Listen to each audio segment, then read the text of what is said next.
எல்லாருக்கும் வணக்கம். முதல்ல எல்லாருக்கும் குடியரசு தின நல்வாழ்த்துக்கள். சுதர்ஷன் சொன்ன மாதிரி அப்படி ஒன்றும் பயங்கரமான ஒரு ப்ரெஸ் மீட்டோ அந்த மாதிரிலாம் ஒன்றும் இல்லை. எனக்கு இந்த கூலி ரிலீஸ்க்கு அப்புறம் உங்களை யாரையுமே சந்திக்கல. யூஸ்வலாக ஒரு படம் ரிலீஸ் ஆனதுக்கப்புறம் ஏதோ ஒரு தேங்க்ஸ் மீட்டோ சக்ஸஸ் மீட்டோ இல்லை ஏதோ ஒரு வகையில் சந்திச்சிருவேன். இந்த தடவை சந்திக்க முடியல. கிட்டத்தட்ட ஒரு 6 மாதம் ஆச்சுன்னு நினைக்கிறேன். அந்த நீலம் பண்பாட்டு மையம் போகும்போது அப்பவும் பேசணும்னு நினச்சேன். பட் ஆனால் கொஞ்சம் அவசரமாக போக வேண்டியிருந்ததால் அப்பவும் சரியாக பேச முடியல. ஸோ அடுத்த படத்துக்கு மூவ் ஆகிறதுக்குள்ள என் சைட்லேருந்து ஒரு 2-3 விஷயம் நிறைய இந்த சோஷியல் மீடியாவில் போயிட்டு இருந்தது. அதுக்கு நான் அட்ரஸ் பண்ணணும்னு நினச்சேன். ஸோ அதுக்காக தான். ஸோ முதல்ல கூலியிலேருந்தே ஆரம்பிச்சுதான் நினைக்கிறேன். முதல்ல மக்களுக்கு நன்றி.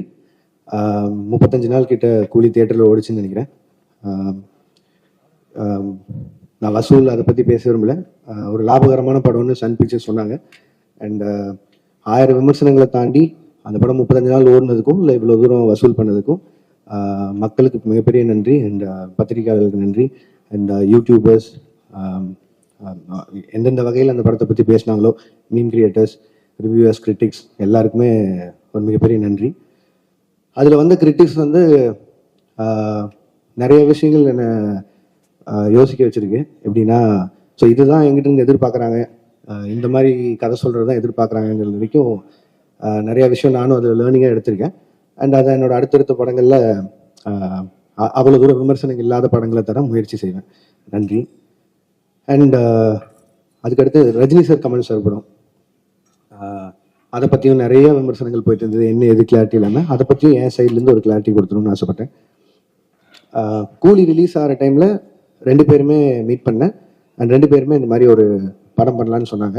எனக்கு அது மிகப்பெரிய ஆப்பர்ச்சுனிட்டி. கிட்டத்தட்ட 46 வருஷம் கழிச்சு 2 பேரும் ஒன்று சேர்றாங்க அப்படின்னா, அவங்க வந்து என்னை டைரக்ட் பண்ண சொல்லி கேட்டதே எனக்கு பெரிய விஷயமா இருந்தது. ஆனால் எனக்கு அப்போ கைதி 2 இருந்தது. கைதி 2 தான் என்னோட இமீடியட் நெக்ஸ்ட் ஃபிலிமாக இருந்தது. பட் ஆனால் இந்த ஆப்பர்ச்சுனிட்டியை மிஸ் பண்ண முடியல. ஸோ அதனால் நான் ப்ரொடக்ஷன் சைடில் சொல்லிவிட்டு நான் இந்த படம் முடிச்சுட்டு வந்துடுறேங்க, ஏன்னா இது திருப்பி இப்படி ஒரு ஆப்பர்ச்சுனிட்டி கிடைக்காதுன்னு சொல்லிட்டு நான் வந்துட்டேன். ஒரு 1.5 மாதம் சின்சியராக எழுதினேன். முடிஞ்ச அளவுக்கு ட்ரை பண்ணேன் 2 பேரையும் வச்சு ஒரு படம் பண்ணுறதுக்கு. 1.5 மாதம் கழிச்சு நேரில் போய் மீட் பண்ணி 2 பேருக்கும் தனித்தனியாக நரேஷன் போச்சு. 2 பேரும் ஈக்குவலாக எக்ஸைட் ஆனாங்க கதை மேலே. பட் ஆனால் என்னென்னா, 2 பேரும் நிறைய ஆக்ஷன் ஃபிலிம்ஸ் கண்டினியூஸாக பண்ணிட்டு இருக்காங்க. ஜெயிலர் 2 வரைக்கும் ரஜினி சார் ஆகட்டும், இப்போது கமல் சாரோட அடுத்து அன்பரி மாஸ்டர் டைரக்ஷனில் வர படமாகட்டும். ஸோ எல்லாமே ஹெவி ஆக்ஷனாக இருக்குது. திரும்பவும் கேப் இல்லாமல் இன்னொரு ஆக்ஷன் போகணுமாங்கிறதா அவங்களுக்குள்ள ஒரு கேள்வியாக இருந்து, அண்ட் 2 பேரும் ஒரு லைட் ஆர்டட் ஃபிலிமாக எதிர்பார்த்துட்டு இருக்காங்கிறதா எனக்கு அது மூலிமா தெரிஞ்சு 2 பேரும் சொன்னாங்க. பட் லைட் ஆர்டட் ஃபிலிம் எனக்கு பண்ண வராது. அண்ட் அதை நான் ஜெனுவனாக சொல்லிட்டு வெளில வந்தேன். பட் ஆனால் நான் இப்போது சொல்லிட்டு போனதுக்கப்புறம் எப்போ திருப்பி வருவேன்னு தெரியாது கார்த்தி சாருக்கும் அவங்க டீமுக்கும். ஸோ அதனால் அவருக்கு கைதி 2 இருந்த ஸ்லாட்டுக்கு இன்னொரு டைரக்டர் கொடுத்தாரு. இதுதான் ஆக்சுவலாக நடந்தது. அண்ட் அந்த கேப்பில் வேற என்ன பண்ணலாம் அப்படின்னு யோசிக்கும் போது மைத்ரி பிக்சர்ஸ் வந்து அவங்க எனக்கு கிட்டத்தட்ட ஒரு 6 இயர்ஸ் முன்னாடியே ஒரு அட்வான்ஸ் கொடுத்துருந்தாங்க. சரி, அந்த கமிட்மெண்ட்டை கிளியர் பண்ணிடலான்னு யோசிக்கும் போது எனக்கு அல்லு அர்ஜுன் சார் ரொம்ப பிடிக்கும். ஒரு 3-4 வருஷமாக பேசிகிட்டு இருக்கோம் ஏதோ ஒரு படத்தில் கொலாப் பண்ணலான்னு. ஸோ இது எல்லாமே சேர்ந்து அமைஞ்சு வந்த மாதிரி இருந்தது. ஸோ இந்த கேப்பை யூஸ் பண்ணி இப்படி ஒரு படம் பண்ணிட்டு வந்துடலான்னு யோசிச்சது தான். அதுவும் நிறையா சம்பளம் கேட்டேன், அதனால கைதி 2 பண்ணல அப்படிலாம் போட்டுதான். அப்படிலாம் இல்லை. சம்பளம்ன்றது உங்களுக்கு தெரியும், மார்க்கெட்டும் ப்ரொடியூசரும் நிர்ணயிக்கிறதா. நான் எவ்வளோ டிமாண்ட் பண்ணாலும் நம்ம படம் என்ன பண்ணியிருக்கோம் அதுக்கு தகுந்த மாதிரி தான் நம்ம சம்பளமும் இருக்கும். ஸோ அந்த ஒரு விஷயம் கிளியர் பண்ணணும்னு நினச்சேன். லாஸ்ட் வீக் அவங்க எல்லாரையும் மீட் பண்ணி பேசிட்டேன். ஸோ என்னோட அடுத்த படம் கைதி 2 தான் இருக்கும். அது ஏன் நான் ரொம்ப சால்ட்டாக சொல்கிறேன்னா, அந்த எல்சியூ இல்லை, எல்சியூ க்ளோஸ் ஆயிடுச்சு அதெல்லாம் போட்டிருந்தாங்க. அது வந்து ஜி ஸ்குவாட் இல்லை. ஜி ஸ்குவாட் க்ளோஸ் பண்ணுறேன்னா நான் க்ளோஸ் பண்ணிடலாம். எல்சியூன்றது வந்து ஃபர்ஸ்ட் ஆஃப் ஆல் அந்த பேரே நான் வைக்கல. அது வந்து ஃபேன்ஸாக அவங்க தியரியில் எல்சியூன்னு ஒரு நாள் சொன்னது, நான் அதை ஃபாலோ பண்ணிருக்கேன். ஸோ அதை டக்குன்னு நான் ஒருத்தன் மட்டும் முடிவு பண்ணி இல்லை எல்சியூவில் படம் வராது அப்படிலாம் சொல்ல முடியாது. கைதி 2 ஆகட்டும், விக்ரம் 2 ஆகட்டும், ரோலெக்ஸ் இண்டிவிஜுவல் ஃபிலிம் ஆகட்டும், இதெல்லாம் என்னோட கமிட்மெண்ட்ஸ். ஸோ இதை நான் பண்ணாமல் போக முடியாது. இது எல்லாமே என்னோட கமிட்மெண்ட்ஸ். ஸோ அதனால் எல்சியூ மூடப்படல, திருப்பி ஓப்பன் ஆகும். இந்த அல்லு அர்ஜுன் சார் படம் முடிச்சுன்னு அது இப்போ தான் ஆக்சுவலி ப்ராப்பராக ஓப்பன் ஆகும்னு நினைக்கிறேன். அண்ட் அதுக்குள்ளே ப்ரொடக்ஷனில் பென்ஸ் இருக்குது, அதுவும் எல்சியூக்குள்ளே தான் வருது. ஸோ ஏதோ ஒரு பாயிண்டில் எல்சியூ சம்மந்தமான படங்கள் வந்துட்டே இருக்கும். அண்ட் இதுதான் மொத்த clarity. And Aamir Khan sir படத்தை பற்றியும் சொன்னாங்க. ஆமீர் கான் சாரும் நானும் ஒரு படம் பண்ணுறதா இருந்து இப்பவும் பேசிட்டு தான் இருக்கோம். இத்தனை கமிட்மெண்ட்ஸ் எனக்கு இருக்குது, அவருக்கும் நிறைய கமிட்மெண்ட்ஸ் இருக்குது. ஸோ அது எப்போன்னு தெரியல, பட் ஸ்டில் அது பேசிகிட்டு இருக்கோம். அண்ட் அவ்வளோதான். இதுதான் நான் மேஜராக அட்ரஸ் பண்ணணும்னு நினச்சேன். ஏன்னா இது நான் ஒரு பாயிண்ட்ல பதில் சொல்லி ஆகணுன்ட்டே இருந்தது. ஏன்னா ஒரு சைடு 2 சைடில் எல்லா பக்கமும் பேசிட்டே இருக்காங்க. ஸோ என்னோட சைட்லேருந்து ஒரு கிளாரிட்டி கொடுத்துட்டு நான் அடுத்த படத்துக்கு மூவ் ஆகணும்னு இருந்தது. ஸோ அதனால தான் இந்த Smeed. And thank you so much எல்லாரும் வந்ததுக்கு. உங்களுக்கு ஏதாவது கேள்விகள் இருந்தால் கேட்கலாம்.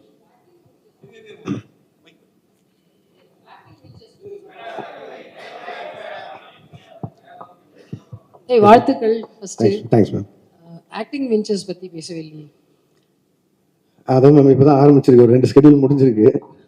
அது அருண் பேசினா நல்லா இருக்கும்னு நினைக்கிறேன், அதனால நான் பேசணும்னு நினைக்கிறேன்.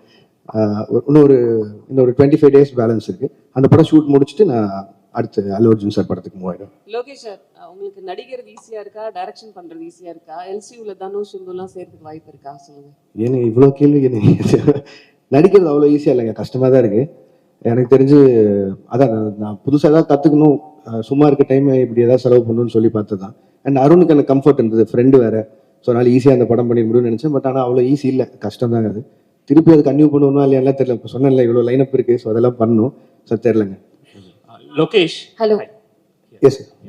So initial days like lot of positive reviews வந்தது, லைக் நிறைய உங்களுக்கு நீங்க தான் மோஸ்ட் செலிபிரேட்டட் டைரக்டர் அப்படிங்கிற மாதிரிலாம் நிறைய போயிட்டு இருந்தது. ரீசெண்டாக நெகட்டிவ்ஸும் இருக்கு, லைக் ஹேட்ரடும் இருக்கு. So handling both these things different spectrum, like அதை எப்படி பார்க்குறீங்க, like how you handle those? இல்லைங்க, நான் அதான் முன்னாடி தான் நான் சொல்றது ஒன்று தான். நான் அதை எதுவும் பர்சனலாக எடுத்துக்க மாட்டேன், ஏன்னா அது என்னோட வேலை. இப்போ வந்து என்னோட ஃபர்ஸ்ட் படம் இல்லை கூலி, என்னோட ஃபர்ஸ்ட் படம் மாநகரம். கிட்டத்தட்ட 9 வருஷமா எவ்வளோ பாராட்டுகள் வாங்கியிருப்பேன்னு எனக்கு தெரியும். அவ்வளோவே பாராட்டிட்டு இருந்திருக்காங்க. டக்குன்னு விமர்சனம் வரும்போது அதை மட்டும் நான் ஒத்துக்க மாட்டேன்னு சொல்றது நியாயம் இல்லை. அண்ட் படங்கிறது மக்களுக்காக, அது அவங்களுக்கு காட்டும்போது விமர்சனம் வரும்போதும் அதை ஏற்றுத்தான் ஆகணும். ஸோ அதனால அதை நான் ஸ்பிக் பண்ணி பார்க்கல. அண்ட் ரெண்டாவது அதை நான் பர்சனலாக எடுத்துக்கல, அது ப்ரொஃபஷனாக மட்டும் வச்சுக்கலான் இருக்கேன். ஸோ அதனால success and average in going அது உண்மை தானே, எல்லாருக்குமே நடக்கிறது தானே. ஸோ அதனால நான் பெருசாக எடுத்துக்கல. Thank you. Hello, hi sir. Bhuvanish from the Hindu. You have a very loyal and passionate fan base, sir. அவங்க உங்களுக்கு கிரிட்டிசைஸ் பண்றப்போ கூட it comes from a place of emotional investment that they've had over the years. இவ்வளோ படங்கள் பண்ணதுக்கு அப்புறம் how do you now define the relationship that you have with your audience?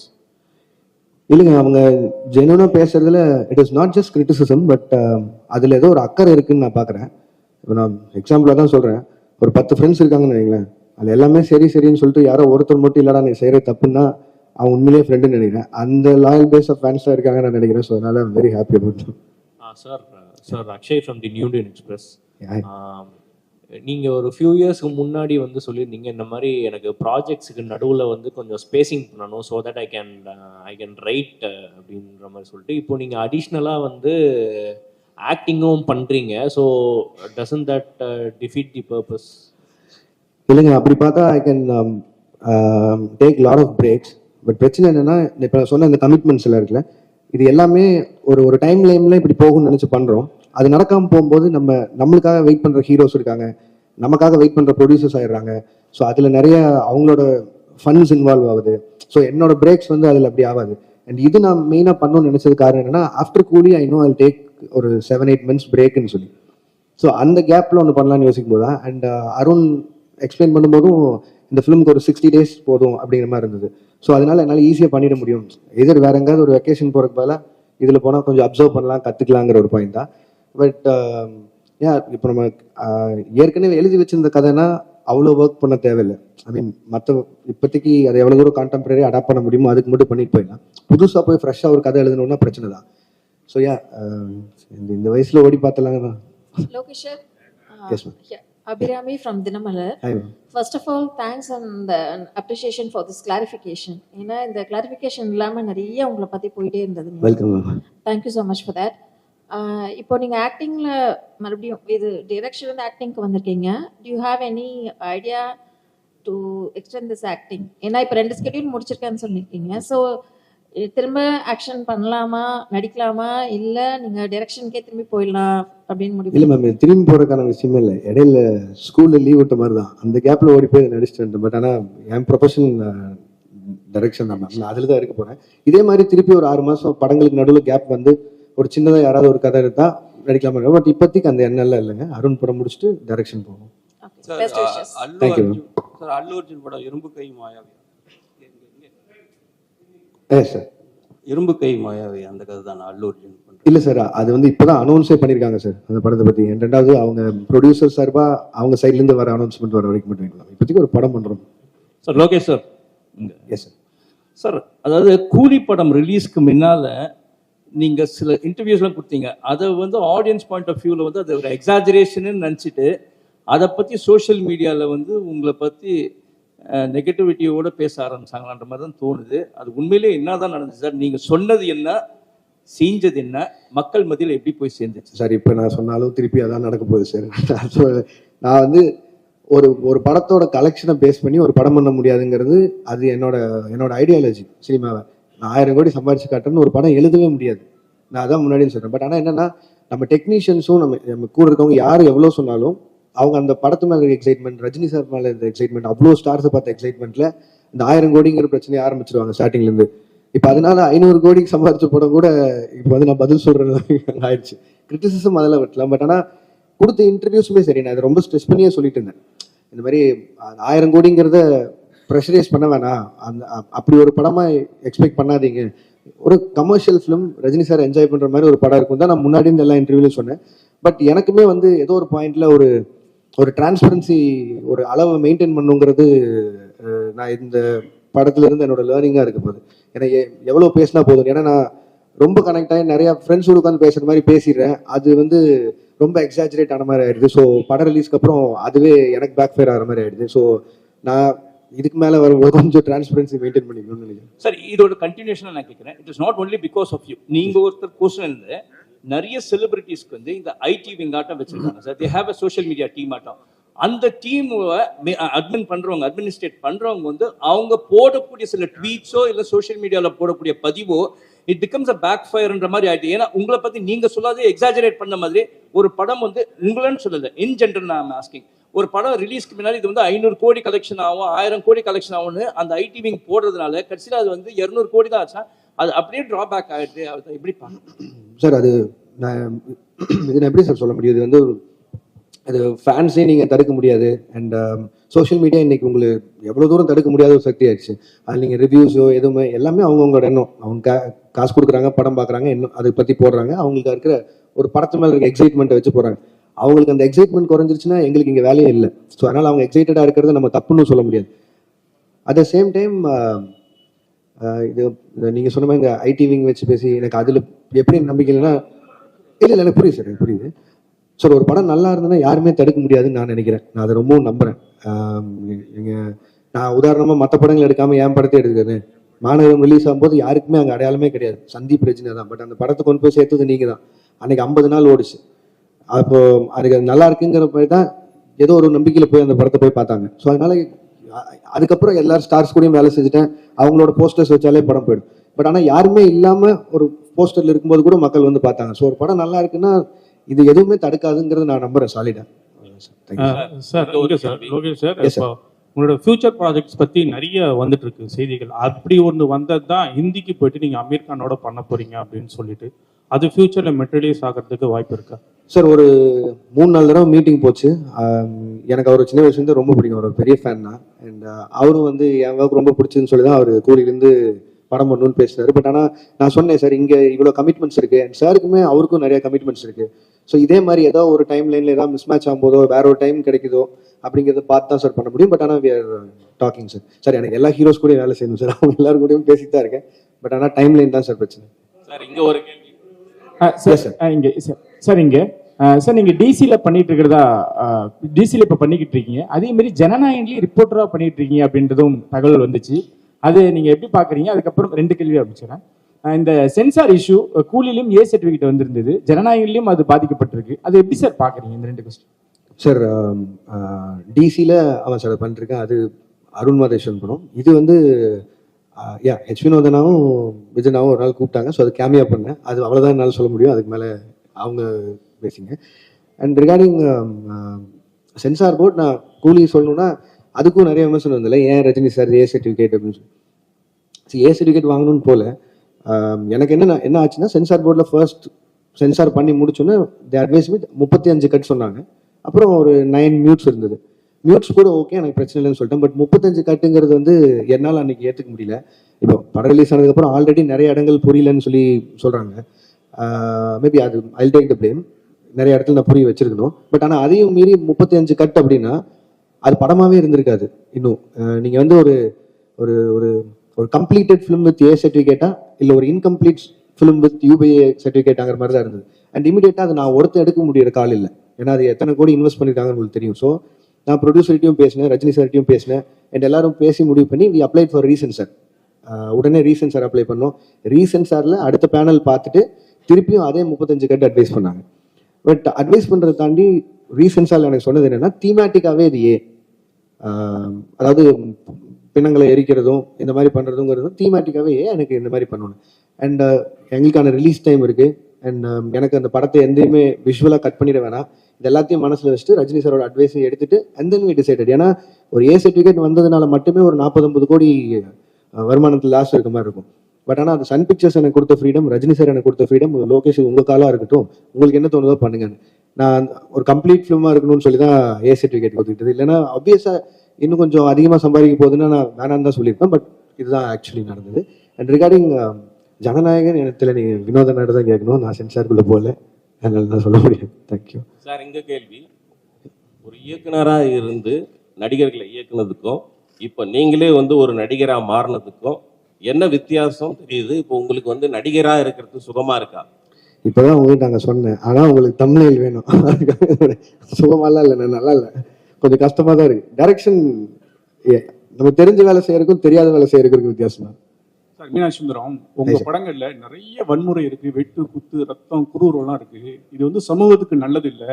Lokesh Kanagaraj ஒரு மனநல டாக்டர் கூட பார்க்கணும் அளவுக்கு உச்சமா கமெண்ட் வந்தது. அதை பத்தி என்ன நினைக்கிறீங்க? ஒண்ணு.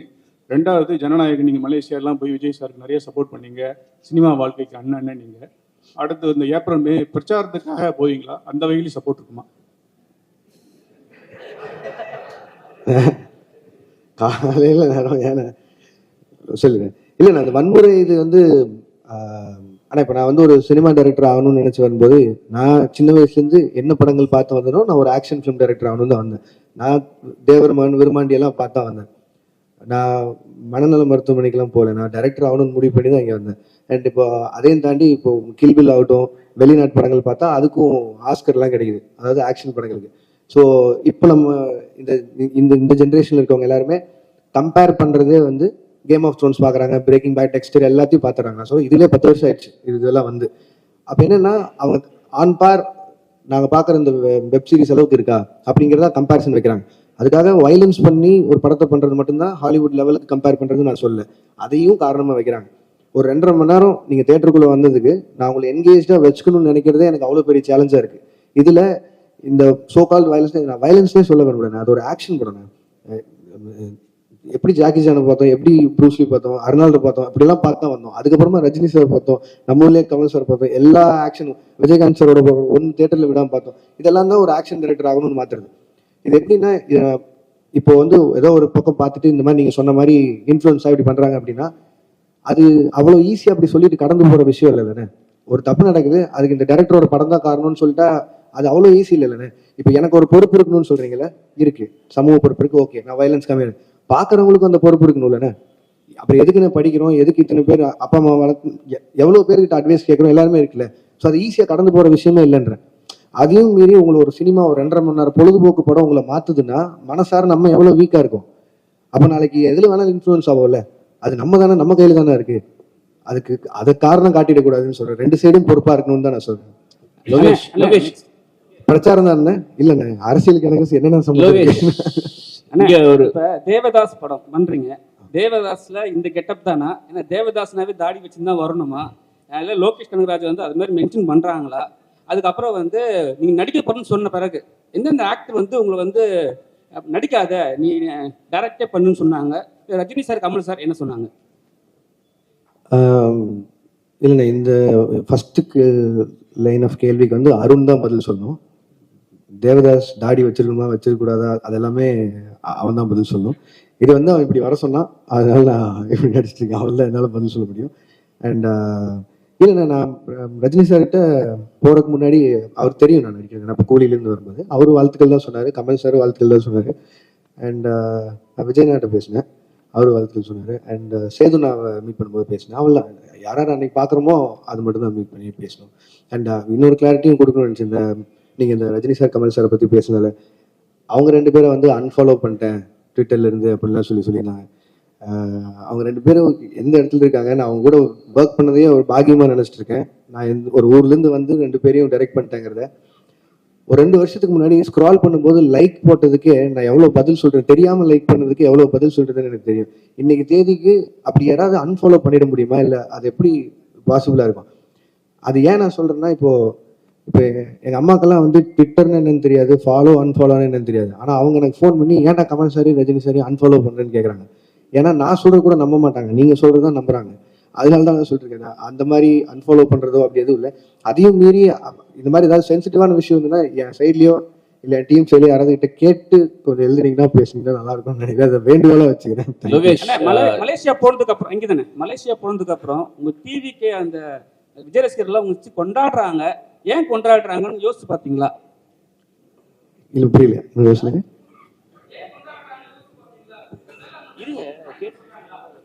இல்லைங்க, நான் அவரு கூட 2 படம் ஒர்க் பண்ணியிருக்கேன். அந்த 2 படமும் அவங்களுக்கு பிடிச்சிருக்கு, அதனால கொண்டாடுறாங்க. என்ன மட்டும் இல்லையே, நெல்சனையும் கொண்டாடினாங்க, அட்லியும் கொண்டாடினாங்க. லோகேஷ் என்ன சார்? லோகேஷ் ஒரு நிமிஷம் சார். எது சார்? புரியல. ஒரே நிமிஷம். இல்ல சார், அப்படியெல்லாம் எதுவும் நடக்கல சார். லோகேஷ் ஒரே யா நீங்க அல்லு அர்ஜுனை வச்சு அட்லியும் பண்றாரு, அல்லு அர்ஜுனை வச்சு இப்ப நீங்க லோகேஷ் கனகராஜன் பண்ண போறாரு. ஸோ 2 பேருக்கும் உள்ள அந்த காம்பினேஷன்ல ஒரு ஹெல்த்தியான ஒரு காம்படிஷன் இருக்குமா? யாரு பெஸ்டா பண்றது அல்லது யார் படத்தை பீட் பண்றது அப்படின்னு சொல்லிட்டு? இல்லைங்க, 2 பேருமே எங்களோட அடையாளம் தமிழ் இண்டஸ்ட்ரி. ஸோ முடிஞ்ச அளவுக்கு இங்கே இருக்கிற இண்டஸ்ட்ரியை எவ்வளோ தூரம் மேலே கொண்டு போகிறோங்கிறது ஐடியா. அது அட்லீஸ்ட் சைடில் அவர் ட்ரை பண்ணுறாரு, என் சைடில் நான் ட்ரை பண்ணுறேன். 2 பேரும் ஃப்ரெண்ட்ஸ் தான். ஸோ அதனால யார் படம் ஜெயிச்சாலும் அதிகமாக சம்பாதிச்சாலும் சந்தோஷம் தான். தமிழ் இண்டஸ்ட்ரியிலேருந்து தானே போகுது. 2 பேருமே. லோகேஷ் உங்களுக்கு ஸோ என்னென்ன படங்கள் அப்டேட் பண்ணுங்க சார் உங்க ப்ரொடக்ஷன்? Yes ma'am. அது ப்ரொடக்ஷன் ஐடியாவே வந்து எனக்கு இவங்க பொட்டன்ஷியல் ட்ரீம் வாரியர் பிக்சர்ஸ் அவங்களோட அந்த டைமில் அவங்க கண்டினியூஸாக படங்கள் பண்ணிருந்தாங்களே, மாநகரம், மாயா, அருவி, ஜோக்கர் அந்த மாதிரி. ஸோ அது மாதிரியான ஒரு சின்ன பட்ஜெட்டில் படங்கள் பண்ணுங்கிறது ஆசை. இப்போதைக்கு மிஸ்டர் பாரத்னு சொல்லிட்டு நிரஞ்சன் டைரக்டர் அவர் எடுத்த படம், அது முடிஞ்சிச்சு, போஸ்ட் ப்ரொடக்ஷனில் இருக்குது, ரிலீஸ்க்கு தயாராகிட்டு இருக்கு. ரத்னகுமார் டைரக்ட் பண்ணுற படம் 29 சொல்லி, அது நானும் Karthik Subbaraj sir, Karthik Santhanam, Stone Bench அவங்களும் சேர்ந்து தயாரிக்கும். அந்த படமும் ஷூட்டிங் முடிஞ்சிச்சு, அது போஸ்ட் ப்ரொடக்ஷன் ரெடி ஆகிட்டு இருக்கு. அண்ட் பாக்யராஜ் கண்ணன் டைரக்ட் பண்ணுற படத்தில் வந்து பென்ஸ், அது ஷூட் போயிட்டு இருக்கு. அது எனக்கு தெரிஞ்சு பெரிய படம், அதனால அது கொஞ்சம் ஷூட் போகும், இன்னும் கொஞ்சம் நிறையா ஷூட் போகும்னு நினைக்கிறேன். ஸோ இதில் மிஸ்டர் பாரத்தும் பென்ஸும் வந்து நான் மட்டும் ப்ரொடியூசர் இல்லை, என் கூட Sudhan sir and Jagadish bro அவங்களோட கம்பெனிஸும் இன்வால்வ் ஆயிருக்கு. இதான் லோகேஷ் லாஸ்டா ஒரு கேள்வி. உங்களை பத்தி சோசியல் மீடியாவில் லோகேஷ், எஸ் சார், உங்களை பத்தி சோசியல் மீடியாவில் ஒரு நடிகையோட சேர்த்து காதல் லவ் அது இதுன்னு வந்துட்டு இருந்தது. இல்ல நீங்க ஏதாவது அந்த மாதிரி போயிட்டு இருக்கா? ஃபேமிலியாக போறீங்களா? இல்ல சார், இல்ல சார், எனக்கு ஆல்ரெடி ஃபேமிலி இருக்கு சார். நான் இல்ல sir, second family. Thank you sir, thank you sir, thank you sir. ஒரே ஒரு சின்ன கேள்வி என்னன்னா, அது முக்கியமான கேள்வியும்,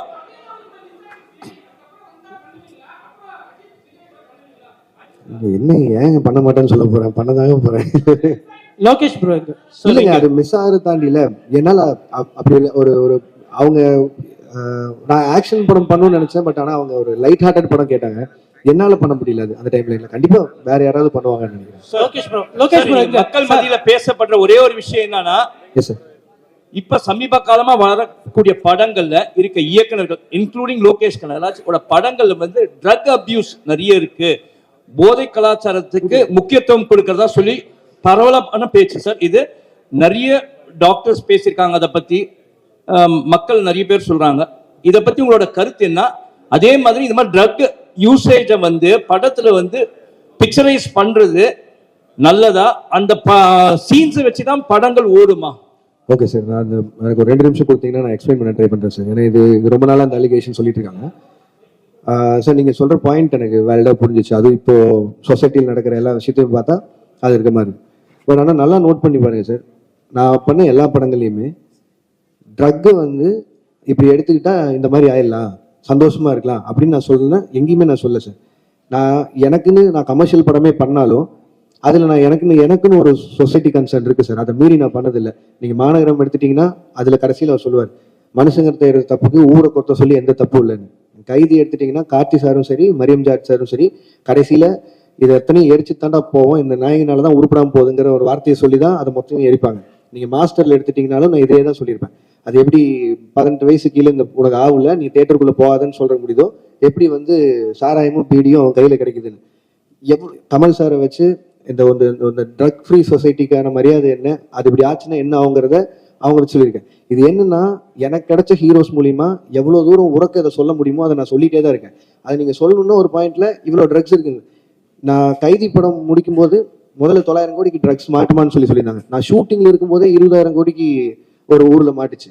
ஸோ இது வந்து எதுவுமே நான் சொல்லி தரல. 20,000 கோடி நான் சொன்னது 900 கோடி தான் சொல்லியிருந்தேன். அப்படி பார்த்தாலும் கம்மி ரேஷியோட தான் சொல்லியிருந்தேன். இது இந்த சொசைட்டியே எவ்வளோ கஷ்டப்படுதுன்னு சொல்றேன் சார். இது மட்டும் இல்லை சார், என் சைடில் இதுக்கு நான் தான் பேசி ஆகணும்.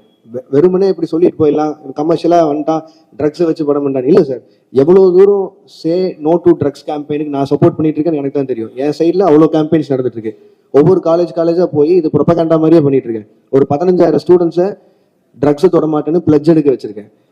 கோயம்புத்தூர் கமிஷனர் கிட்ட சே நோ டு ட்ரக்ஸ்ன்னு சொல்லி அந்த தலைப்பில் ஷார்ட் ஃபிலிம்ஸ் பண்ண வச்சு கோயம்புத்தூர் இருக்க எல்லா காலேஜையும் மொத்தமாக வச்சு ஒரு 60 ஷார்ட் ஃபிலிம்ஸ் வந்து அதில் யார் ஃபர்ஸ்ட் வராங்களோ அவனை அசிஸ்டண்டாக சேர்த்துறேன்னு சொல்லியிருக்கேன். அவன் தான் இப்போ என் அசிஸ்டன்ட்.